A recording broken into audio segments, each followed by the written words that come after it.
Kuulinko mä oikein? Poliiseja ja sheriffejä. Kiitos, mutta ei kiitos. Koitais nyt käydä päälle, Kristo. Nyt sulla on vastassa raavas mies eikä mikään avuton nainen.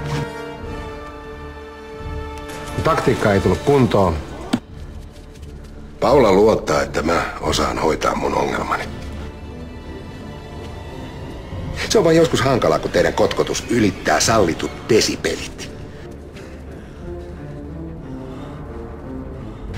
Olinko mä unohtanut lukita tuon oven? Siis kauppahan on jo kiinni. Tähän kauppa kaatuu alta aikayksikö.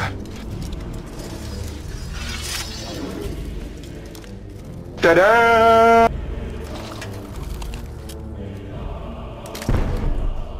Terve. Mahtuisiko sinne lauteelle yksi tämmönen äijäkäppärä? Tiedetään mikä paskiainen mä oikein oon, ei tarvitse muistuttaa.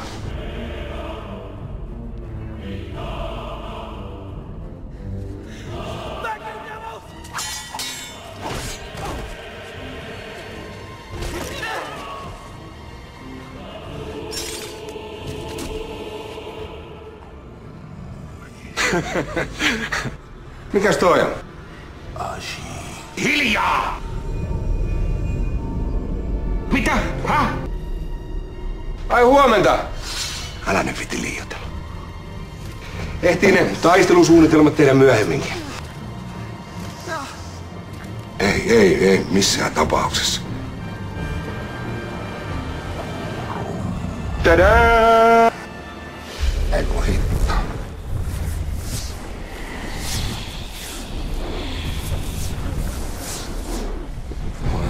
Mulla ei oo kivääriäkään. Eikö alentaminen kauppa-apulaiseksi riittänyt sulle?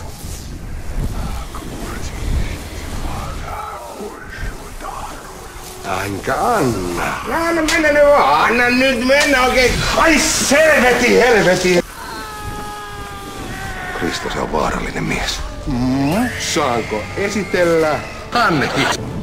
No kyllä tämä tuli nyt jo selväksi. Orpaa tulee niin, että tukka lähtee.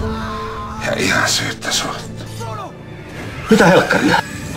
Ettes yhtään häpeä. Hannekin! Hautajaiskahvia tässä juodaan. Minä yritän murtautua puustiselle. Saadaan vähän uutta ilmettä tähänkin huushongiin.